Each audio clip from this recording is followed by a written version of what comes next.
que s'intitule Le roi du ciel. Le roi du ciel, amen, prendra son trône. Le roi du ciel prendra son trône. Et on va lire dans Apocalypse, chapitre 19 et le verset 11. Le verset 11.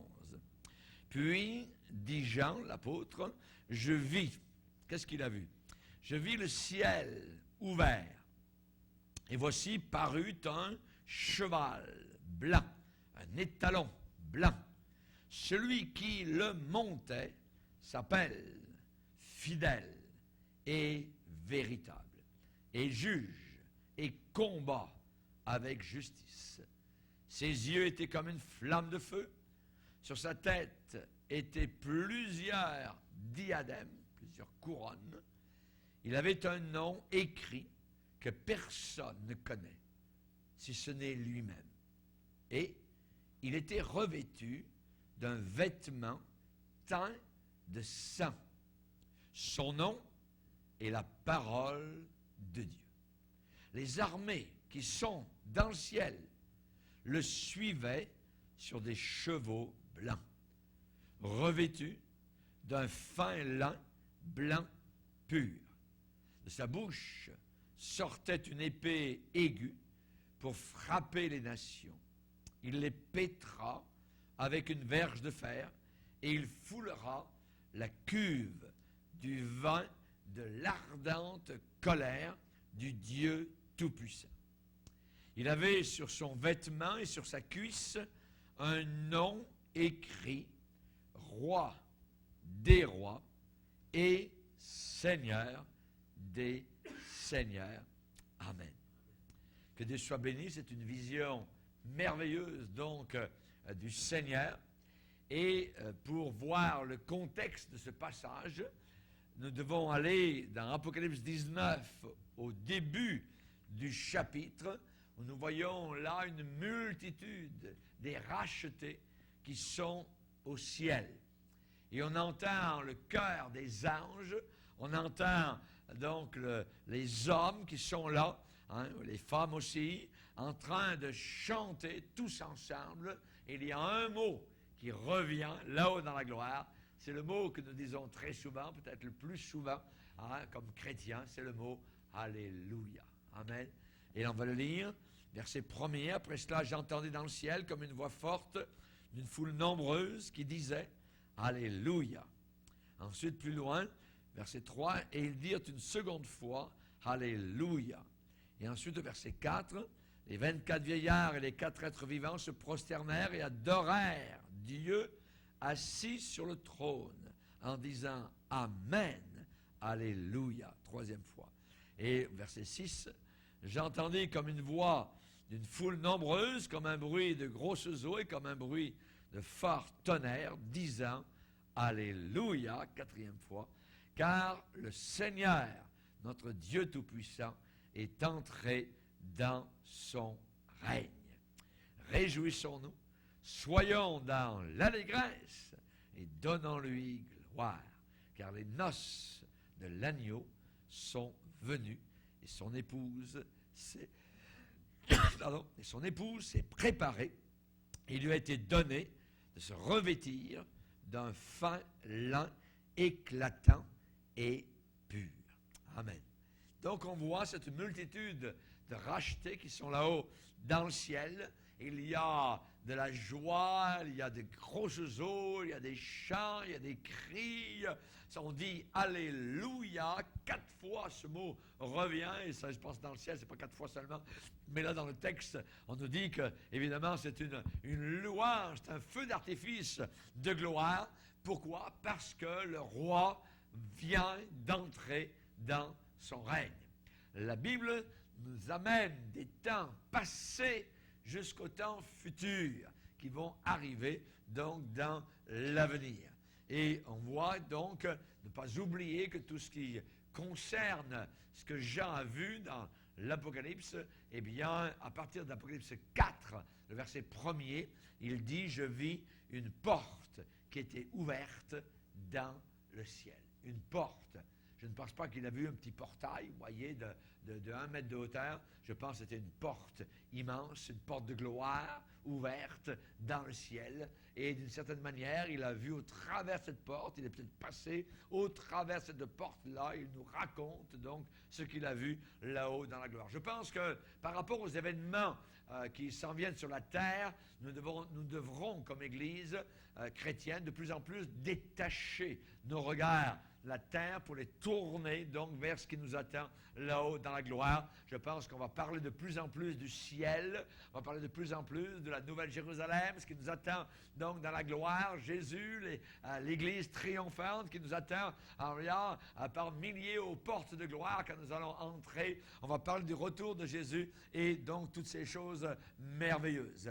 Et on voit donc le mot « Alléluia », c'est le premier mot donc qui est cité lorsque le Fils de l'homme est appelé à son trône de gloire, à entrer dans son règne. Voyez, Alléluia, le salut, la gloire et la puissance sont à notre Dieu parce que ses jugements sont véritables et justes. Les jugements qui sont prêts d'arriver sur la terre ne sont pas des jugements colériques, comme un homme qui se mettrait soudainement en colère pour un rien. Non, les jugements de Dieu, voyez, sont des jugements équitables, justes et véritables. Et il est dit au verset 2, pourquoi? Et on se réjouit dans la gloire parce que, eh bien, il aura jugé la grande prostituée qui corrompait la terre par son impudicité, et il a vengé le sang de ses serviteurs en leur redemandant de sa main. Amen. Donc on voit, au travers des jugements qui vont avoir lieu, cela va créer une explosion donc de joie là-haut dans la gloire. Pourquoi la joie? Parce que la Babylone est tombée. La Babel de la fin des temps, la Babylone est tombée. Saviez-vous que l'on raconte plus dans la Bible sur la chute de Babylone plus qu'aucun autre événement historique? La chute de Babylone, voyez. Et premièrement, Babylone va tomber, la Babel de ce monde, voyez. Babylone, c'est la Babylone la Babylone maligne, voyez, méchante, mauvaise, la Babylone corrompue, ce système qui est là autour de nous, dans lequel nous sommes, dans lequel nous vivons, nous nous mouvons, voyez, un système civique, un système politique, un système religieux, spirituel, avec les démons, avec les puissances diaboliques, et en même temps, un système commercial, voyez, un système injuste. Ça, c'est Babylone. Et tout ce système-là va tomber. La Bible le déclare. Elle est tombée, Babylone. C'est le cri qu'on va entendre là-haut dans le ciel. Cette Babylone terrestre va tomber et là-haut dans le ciel, ça va être une explosion donc de joie. Amen. Pourquoi? Parce que ça va être l'arrivée du royaume de Dieu sur la planète Terre, Alléluia, où le Seigneur va venir en force. Il va paître les nations avec une verge de fer. Un règne magnifique, mais un règne d'autorité. Alléluia. Et nous régnerons aussi avec Jésus-Christ. Daniel, le prophète hébreu, au chapitre 2 et au verset 44, va déclarer que ce règne-là, eh bien, va durer pour l'éternité. Dans le temps de ces rois, le Dieu des cieux suscitera un royaume qui ne sera jamais détruit et qui ne passera point sous la domination d'un autre peuple. Il brisera, anéantira tous ces royaumes-là et lui-même subsistera éternellement. Amen. C'est le royaume de Dieu. Alors, gloire au Seigneur. Et donc, ce que nous voyons, cette Babylone qui va tomber, elle est décrite dans Apocalypse 17 et Apocalypse 18. Voyez? Et on voit donc, spécialement dans Apocalypse 17, la Babylone prostituée, donc le système religieux mondial qui aura été mis en place et que nous voyons, nous, être en train de se mettre en place actuellement sous nos propres yeux, cette abomination tentaculaire, une pieuvre œuvre avec plusieurs tentacules d'un bord et d'autre, vous voyez, bouddhiste, mahométan, catholique, ainsi de suite, évangélique, tout ce que vous voulez, pentecôtiste, hein, tout cela va rentrer dans la grande prostituée, vous voyez. Et nous avons besoin donc de faire attention à tout cela, vous voyez. Aujourd'hui, on voit que cela est en train de se mettre en place, cela existe déjà, vous voyez. Nous avons vu l'esprit de l'Antéchrist au travers donc de l'élection de Obama, spécialement cet engouement presque spirituel, cette adoration presque diabolique envers un homme, vous voyez, qui est décrit dans les journaux comme étant le Messie. Vous voyez, un Messie nous est né, c'est un titre donc spécialement dans un journal ici au Québec. Donc, on voit que tout cela est en train de se mettre en place. Maintenant, je n'ai pas dit qu'Obama était l'Antéchrist, vous voyez, mais nous voyons l'esprit de l'Antéchrist se mettre donc en place. Et on voit dans Apocalypse 19, lorsqu'on parle, spécialement donc la Babylone est tombée, vous voyez, eh bien, Dieu a jugé la grande prostituée qui corrompait la terre par son impudicité, eh bien, c'est un coup de mort qui vient de Dieu. C'est Dieu qui aura le dernier mot. Vous voyez, une génération impie, une génération qui ne veut pas se détourner ses péchés de mensonge, d'impudicité, d'homosexualité, de bestialité, d'occultisme, d'adoration diabolique, vous voyez, de drogue, ainsi de suite, mais qui demande la paix, vous voyez, qui est fatigué de la guerre, ainsi de suite. Et ils pensent que Dieu va leur accorder. Oui, Dieu va leur accorder ce qu'ils pensent avoir, mais je dirais, c'est le contraire. Vous voyez, c'est quelque chose qui va les emmener vers la perdition.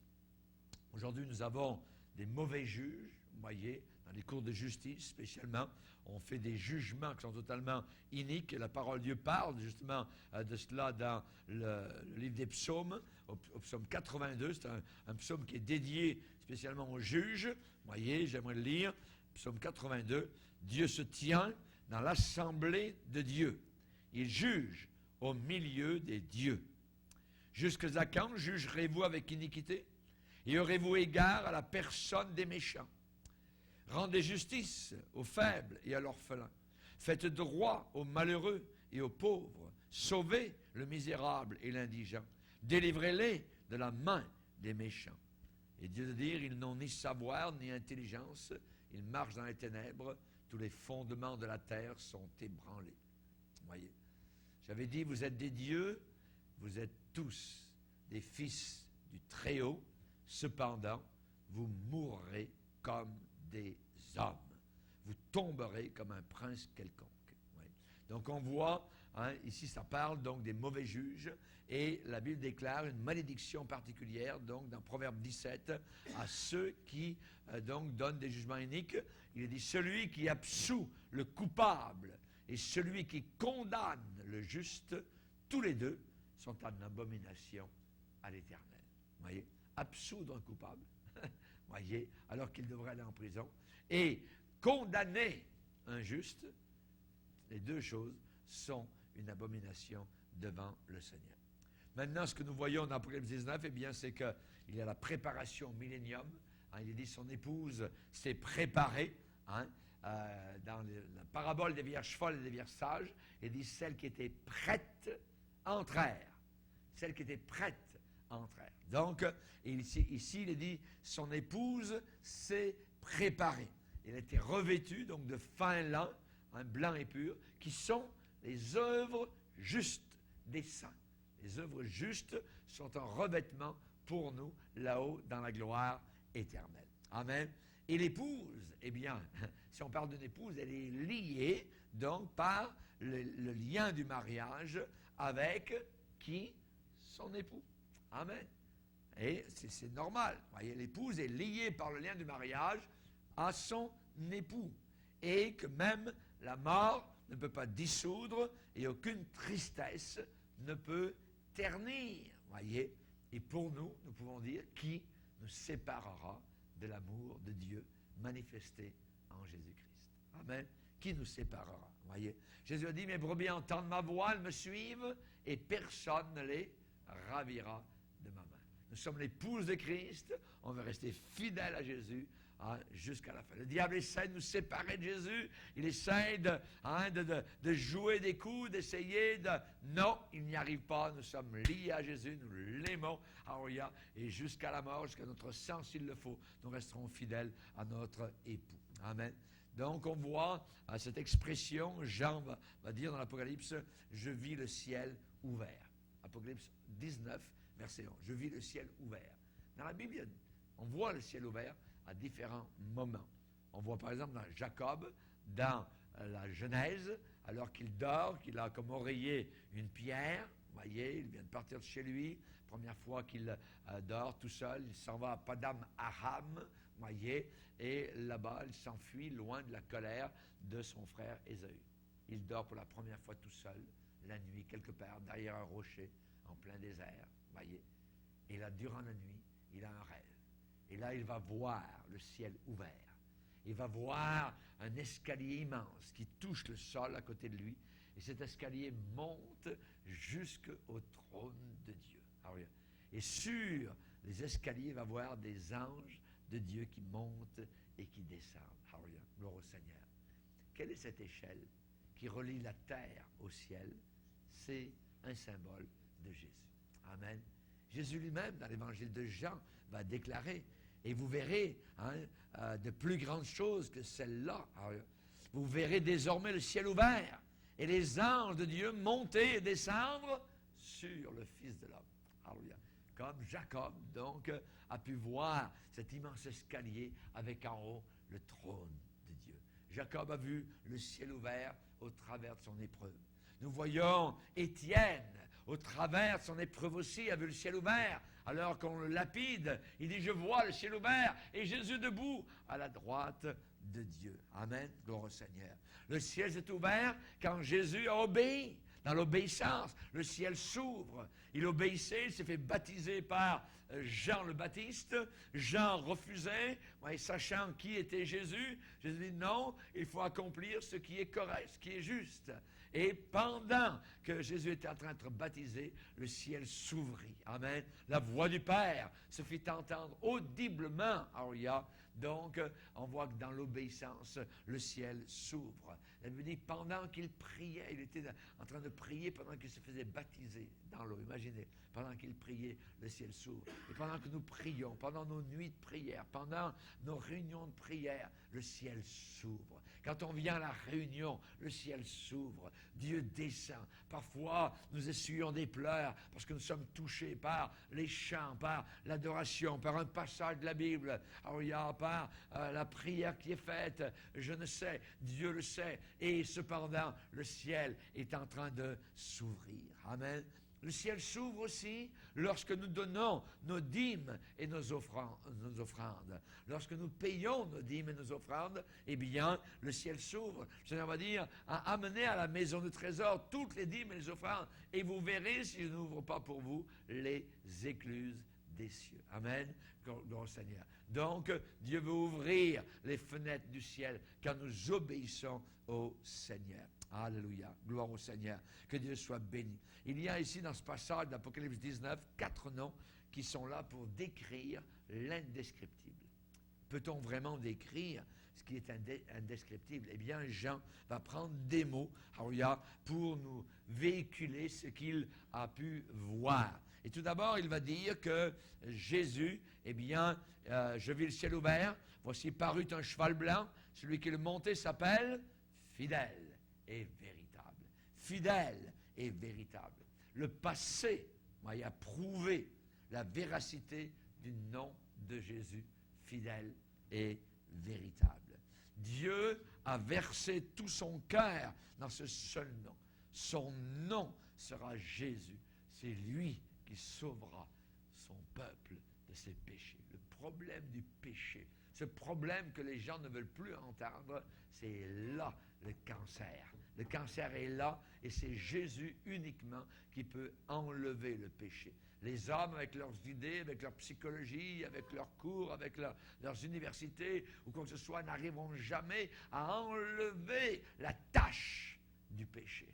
C'est uniquement le sang de l'agneau, le sang de Jésus qui peut effacer complètement donc cette tâche-là. Gloire au Seigneur.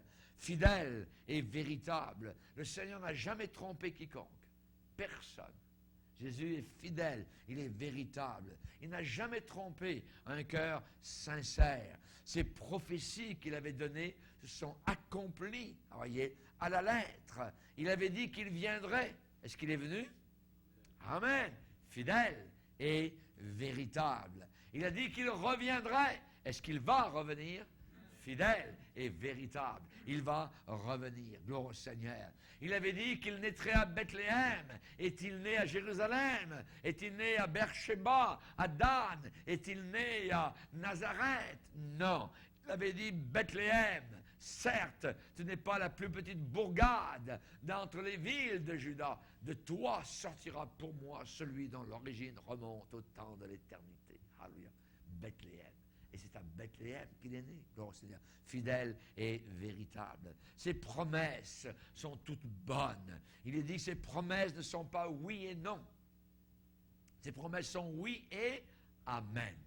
Oui et amen, gloire au Seigneur. Il avait dit qu'il naîtrait d'une vierge. Est-il né d'une jeune fille qui n'a eu aucune relation sexuelle avec aucun homme? Oui. Alléluia.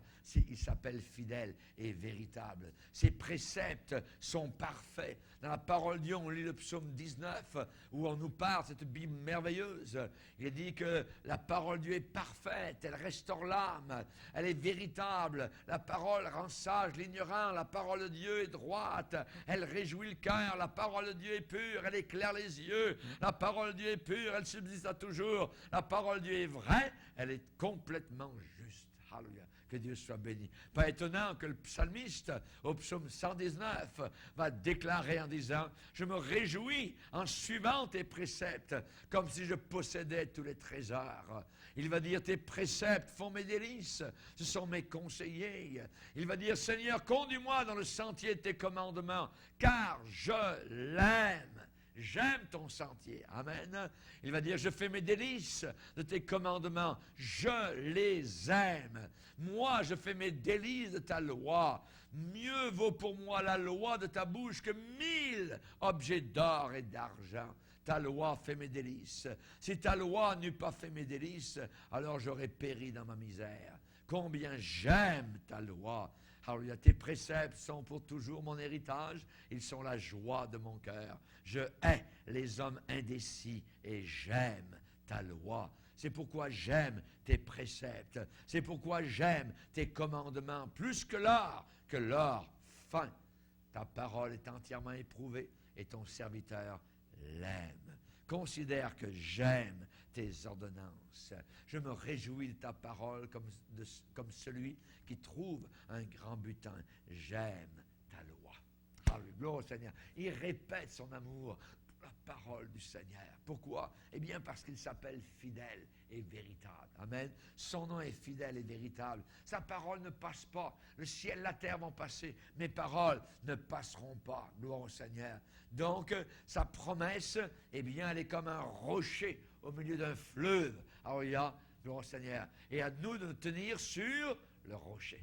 Alléluia, gloire au Seigneur. Sa promesse est là. Les flots passent tout autour, mais nous sommes sur le rocher. Gloire au Seigneur, sur la promesse du Seigneur. Merci Seigneur. Lorsqu'on était missionnaire avec les Indiens, il y avait un chant qu'on chantait régulièrement. Standing on the promises of God. Se tenir sur les promesses de Dieu. Alléluia, gloire au Seigneur. Et pour bien faire comprendre aux Indiens la réalité de cela, je mettais ma Bible par terre, alléluia, et je montais sur ma Bible, alléluia, je me disais, me tenir sur les promesses de Dieu. Amen. On se tient sur le rocher. Le fleuve passe au travers, mais le rocher de la parole de Dieu est capable de nous tenir au travers de 1000 et un tourment, 1000 et une tempête, 1000 et un ouragan. Amen. Gloire au Seigneur. Que Dieu soit glorifié. À la Odyssée, le Seigneur va se présenter. Et il va dire, je suis le témoin fidèle et véritable. Alléluia. Exactement comme Jean l'a vu dans Apocalypse 19, fidèle et véritable. À la Odyssée, le Seigneur ne vient pas comme un détective, voyez, parce qu'il sait tout ce qui se passe dans son Église. Il vient plutôt comme un infirmier. Amen.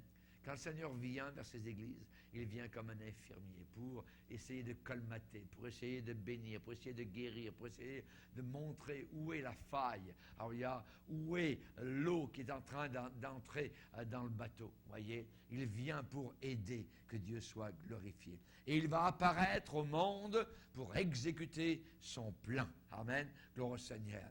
Un époux qui est fidèle, alors c'est la joie. Voyez, c'est la paix dans le foyer. C'est le bonheur. Un époux qui est fidèle, c'est merveilleux. Et une épouse qui est fidèle, eh bien, c'est encore merveilleux aussi. Alors, il y a fidèles l'un à l'autre. Qui peut trouver une femme vertueuse, une femme fidèle? Elle a plus de valeur que beaucoup de perles, nous dit le livre des Proverbes. Amen. Donc, nous voulons être fidèles parce que nous avons un époux qui s'appelle fidèle. Nous ne voulons pas être infidèles. Ta fidélité est grande, ta fidélité est incomparable, nul n'est comme toi, ô Jésus, grande est ta fidélité. Amen. Il s'appelle fidèle et véritable. Ensuite, Jean va dire, deuxième chose, il avait un nom écrit que personne ne connaît si ce n'est lui-même. Qu'est-ce que ça veut dire? Eh bien, je vais vous le dire, c'est que je ne le sais pas. Il avait un nom écrit que personne ne connaît si ce n'est lui-même. Le nom est écrit, mais jamais lu. Il avait un nom écrit, Jean a vu un nom écrit, voyez, mais que personne ne connaît. Mais que personne ne connaît, si ce n'est lui-même, celui qui le porte, Jésus. Qu'est-ce que ça veut dire? Les profondeurs infinies de Jésus-Christ, notre Seigneur. Des profondeurs infinies. La Bible dit les choses cachées sont à Dieu. Les choses révélées sont à nous et à nos enfants. C'est des choses cachées que nous ne savons pas. Mon Sauveur va avoir, je vais vous le dire à l'avance, des surprises fraîches d'amour pour moi et pour toi. Il avait un nom écrit que personne ne connaît si ce n'est lui-même. Alléluia. Maintenant, ce n'est pas à nous à savoir puisque il y a juste lui. Maintenant, les hommes qui veulent avoir une connaissance à part de la Bible, ils vont où? Vers Satan. Ils vont vers l'occultisme. Voyez, ceux qui veulent connaître l'avenir, ceux qui lisent dans les étoiles, les signes du zodiaque, ainsi de suite. Voyez, la Bible dit qu'ils n'éviteront pas la flamme évidemment de l'enfer. Voyez, et ils ne sont d'aucun secours. Il y aura toujours quelque chose de plus avec Dieu. Voyez, il y aura toujours quelque chose de plus avec Dieu que nous ne connaissons pas. Il va nous étonner encore. Quand on va arriver, alors ça va être glorieux. Je pense que le pasteur Joël, qui est décédé il y a quelques semaines, il est juste encore avec la bouche ouverte, là-haut dans le ciel, en train de voir. Alors, il y a ce qu'il est en train de voir, alors, il y a de goûter, de saisir, alors, il y a, et de commencer à comprendre. Paul va parler dans Éphésiens 3 en disant la grandeur, la hauteur, la largeur, la profondeur de l'amour de Christ qui surpasse toute connaissance, qui dépasse, qui surpasse toute connaissance. Nous voyons actuellement au moyen d'un miroir. À cette époque-là, les miroirs, c'était pas net, c'était flou, tout ça, on se voyait un peu, mais ça. Et aujourd'hui, eh bien, nous voyons comme ça, au travers d'un miroir de manière un peu floue, mais alors, nous allons connaître face à face, clair, net, alléluia. Nous verrons, nous comprendrons comme nous avons connu, comme nous avons été connus. Alléluia. C'est ce que la Bible déclare. Et c'est Paul qui va s'exclamer dans Romains 11 en disant « Ô profondeur de la richesse, de la sagesse, de la science de Dieu, que ses jugements sont insondables, que ses voies sont incompréhensibles, car qui a connu la pensée du Seigneur, qui a été son conseiller? » Qui lui dit « Ah, viens un peu ici, Seigneur, je vais te conseiller. » Personne ne peut conseiller le Seigneur. Alors, c'est lui qui dit à l'église de Laodicée « Je te conseille. Je te conseille. » C'est lui qui donne les conseils. Alléluia. Mais qui a été son conseiller? Personne. Alléluia. La créature ne peut pas être le conseiller du Créateur. Jamais de la vie. Qui a été son conseiller? Qui lui a donné le premier pour qu'il ait à recevoir en retour? C'est de lui, c'est par lui, c'est pour lui que sont toutes choses. À lui, la gloire dans tous les siècles. Amen. À lui, la gloire dans tous les siècles. Amen. La merveilleuse complexité des plans de Dieu. Il avait un nom écrit que personne ne connaît si ce n'est lui-même. Tout ce que nous savons, nous, qui est vrai, c'est que Dieu a pour nous des projets de bonheur et non pas de malheur. Amen. Il y a des projets de bonheur et non pas de malheur. Dans les cieux et sur la terre. Alléluia. Nous n'avons qu'un seul nom sur lequel nous confier. C'est le nom de Jésus. Ensuite, Jean va dire son nom est la parole de Dieu. C'est drôle, parce qu'il dit, il avait un nom écrit que personne ne connaît si ce n'est lui-même. Et ensuite, il dit, son nom, c'est la parole de Dieu. Christ, Jésus, c'est Dieu articulé. C'est Dieu visible. C'est Dieu en mots, en lettres, en barres, en point de i, en barre de t. Voyez, Jésus-Christ, c'est Dieu articulé. Tu l'appelleras Emmanuel, ce qui veut dire Dieu avec nous. Et il n'a pas regardé comme une proie à arracher d'être égal à Dieu. Il est Dieu. Tout a été créé par lui et pour lui. Gloire au Seigneur. Que Dieu soit glorifié. Au commencement était la parole était avec Dieu et la parole était Dieu. Jésus était Dieu. Et la parole a été faite chair. Chair et os. Ah oui, la parole. Et Jean va dire, nous l'avons contemplé, nous l'avons touché. Nous l'avons touché. Imaginez. Toucher Dieu. Alléluia. Que le Seigneur. Pas étonnant que tous ceux qui le touchaient avec foi, pouf, étaient guéris. L'affaire avec la perte de sang, tchouk, s'en allait. Alléluia. Pas étonnant qu'il arrivait dans le cimetière, Lazare, sort, pouf. Pas étonnant qu'il pouvait dire à la tempête, tais-toi, pouf. Tout s'arrêtait. Pas étonnant qu'il pouvait dire aux démons, sors. Et les démons sortaient. Il est Dieu en chair. Tout lui obéit. Il commande toutes choses. La planète Terre a été faite par sa parole. Amen. Son nom, c'est la parole de Dieu. La parole d'infaillibilité absolue. Amen. Il a créé le monde. Parole de puissance irrésistible. Gloire à Dieu. Parole du parfait pardon. Zachée a été pardonné. La femme adultère, d'entre les mains des hommes qui l'a condamnée, est passée entre les mains de Jésus qui l'a sauvée. Parole du parfait pardon. Parole de la guérison illimitée. Alléluia. Le lépreux dont la chair tombait, dont le nez n'existait plus, dont l'oreille était tombée, il n'avait plus de mains, les pieds étaient mangés, rongés. Alléluia. Et quand il criait, un cuir, ôtez-vous du chemin. Quelle malédiction! Vous ne pouvez plus prendre ni sa femme dans ses bras, ni ses enfants vivant dans les cavernes. Et voilà qu'il rencontre Jésus, le Fils de Dieu, la lumière du monde, sur le chemin, s'incline. Alléluia. Ils sont 10. Allez vous montrer au sacrificateur. Allez passer une visite médicale. Il faut croire moyennement. Quand il vous manque un nez, quand il vous manque une oreille, quand il vous manque des doigts qui ne sont plus là, allez vous montrer au sacrificateur. À cette époque-là, c'était eux, sacrificateurs, qui vérifiaient si le malade était guéri. Ils sont allés. Et avant même qu'ils arrivent, pendant qu'ils y allaient, voyons, mon doigt est là. Voyons, j'avais plus d'oreille. J'ai une oreille. Hey, je marche bien.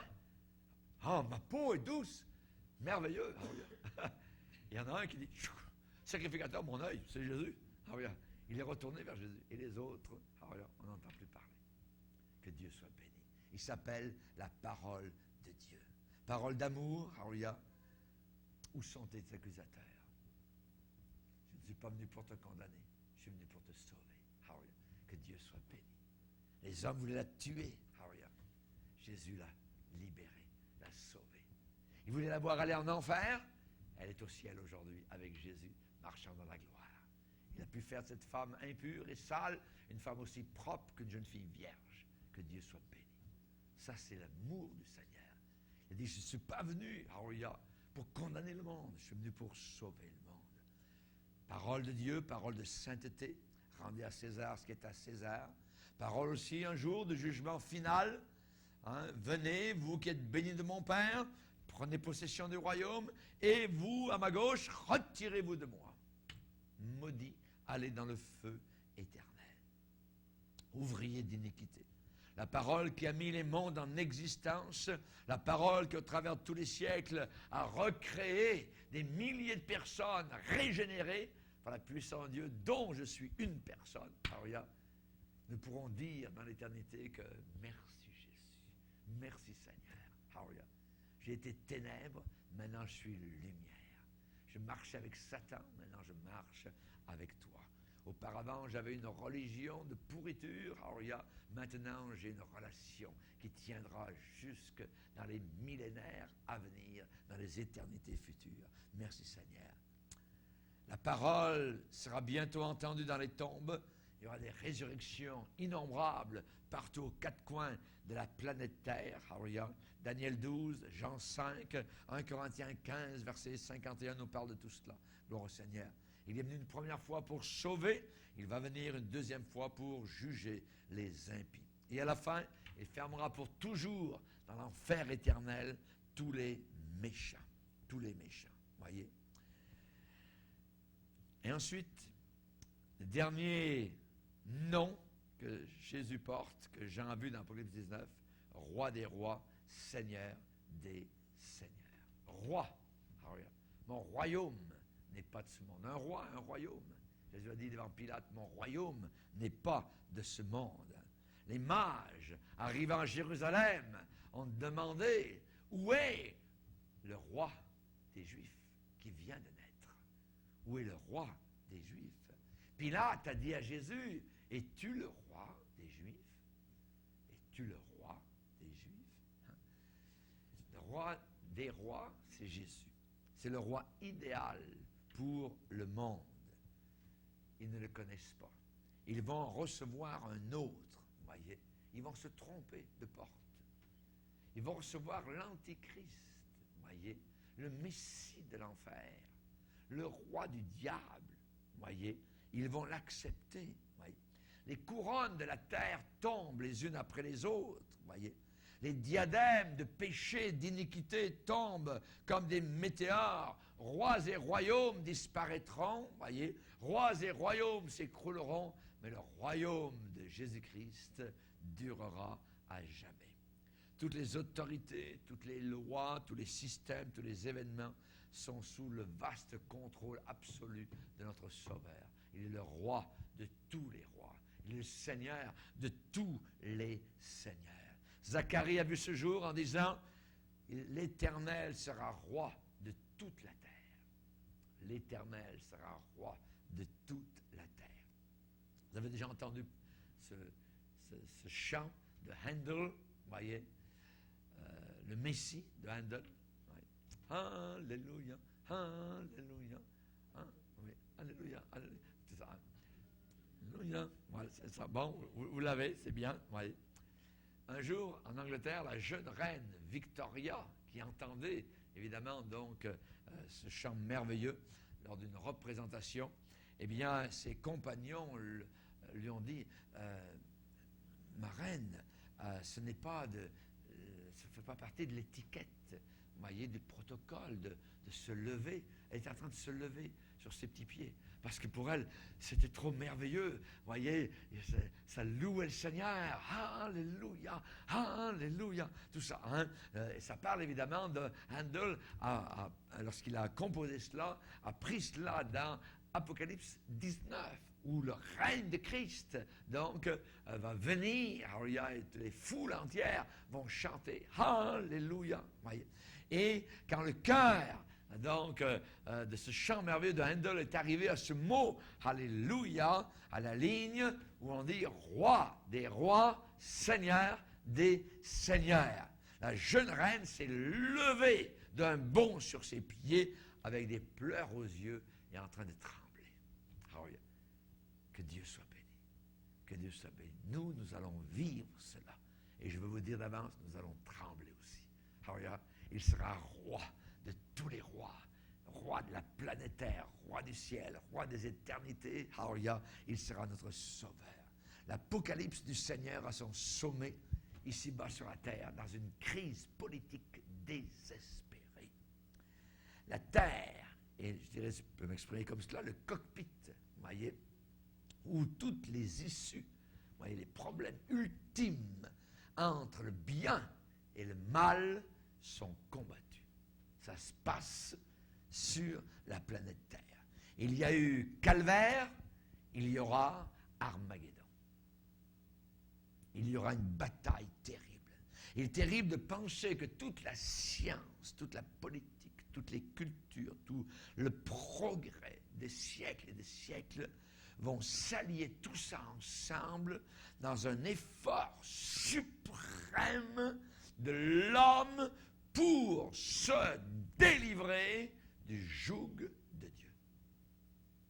Ils n'en veulent pas de celui qui fait battre leur petit cœur, petits morceaux de poussière, voyez, avec leurs petits poings levés contre Dieu, le Créateur de l'univers, qui a créé ces bolides dans l'univers au-dessus de notre tête, ces étoiles magnifiques, où David veut dire, quand je considère et je contemple la lune, les étoiles que tu as créées, qu'est-ce que l'homme? Ouais, qu'est-ce que l'homme? Et le petit homme lève son poing vers Dieu dans un effort ultime à la fin des temps pour combattre son Créateur.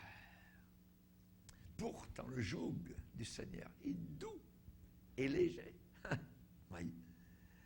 Et je vis la bête et les rois de la terre et leurs armées rassemblées pour faire la guerre à celui qui était sur le cheval blanc. Ils vont diriger leurs missiles, leurs armes contre Jésus qui va apparaître au-dessus des plaines de Megiddo. Vous vous rendez compte? Ils veulent le tuer. Ils veulent tuer le Créateur. Oui. Et le Seigneur va trouver cette rébellion sur cette terre quand il va revenir. Pas étonnant qu'il dit, quand je reviendrai, trouverai-je la foi sur la terre? Ils n'en veulent pas du tout. Vous voyez? On comprend de plus en plus pourquoi le Seigneur ne trouvera aucune foi sur cette terre. Oui. Mais le Seigneur va arrêter, va stopper, voyez, va paralyser l'homme-dieu, l'antichrist, voyez, et le faux prophète. Ils vont descendre vivants dans l'enfer éternel. Malheur à qui conteste avec son Créateur, vase parmi des vases de terre. Les vastes armées qui seront rassemblées à Armageddon seront la nourriture pour les vautours. Ils vont être mangés par les vautours. Vous lirez Apocalypse 19. Tous les oiseaux se rassasièrent de leur chair. Tous les oiseaux se rassasièrent de leur chair. Il n'y a aucun autre nom qui nous a été donné parmi les hommes par lequel nous devions être sauvés. Il s'appelle Fils de Dieu, médiateur, fidèle, véritable, avocat, le sacrificateur, la parole de Dieu, le chemin, la vérité, la vie, la manne, l'eau vive, le roi des rois et le Seigneur des seigneurs. Amen. Père, nous te bénissons. Nous te glorifions encore, Seigneur, de nous montrer, Seigneur Jésus, la réalité de ton plan, la réalité de ta personne, Seigneur. Nous te bénissons, Seigneur, car aucun ange, aucun archange, aucun chérubin, Seigneur, ne porte ces noms merveilleux qui te sont donnés à toi uniquement, fidèle et véritable. La parole de Dieu, le roi des rois, le Seigneur des seigneurs. Alléluia. Nous voulons nous incliner, Seigneur. Alléluia. C'est toi qui portes les insignes de la majesté. C'est toi, Seigneur, devant lequel tout genou fléchira. Incrédule et croyant, tous fléchiront le genou devant ta présence glorieuse. Merci pour ton amour et ta grâce. Garde-nous jusqu'à la fin, Seigneur. Fidèle à toi, te bénissons de nous avoir inclus dans ton amour de rédemption. Te bénissons pour ton temps de grâce envers nous, Seigneur. Nous ne méritons rien, mais nous voulons encore ce soir te remercier et te bénir. Nous, lépreux, qui a été guéri, délivré. Alors, il y a nous qui perdions notre sang, notre vie. Tu as arrêté l'hémorragie interne, Seigneur. Nous te bénissons, nous qui étions condamnés, nous qui étions impurs, Seigneur, nous qui nous roulions dans le lit de l'adultère, tu nous as pardonnés, nous sommes tombés dans tes bras. Merci, Seigneur. Nous pouvons dire avec David, oh, que je ne tombe pas entre les mains des hommes, mais que je tombe entre tes mains, car tes compassions sont immenses. Merci, Seigneur, pour tes mains merveilleuses, tes mains, Seigneur, qui sont pleines de grâce, d'amour, des mains percées par nos péchés. Merci, Seigneur. Amen et amen.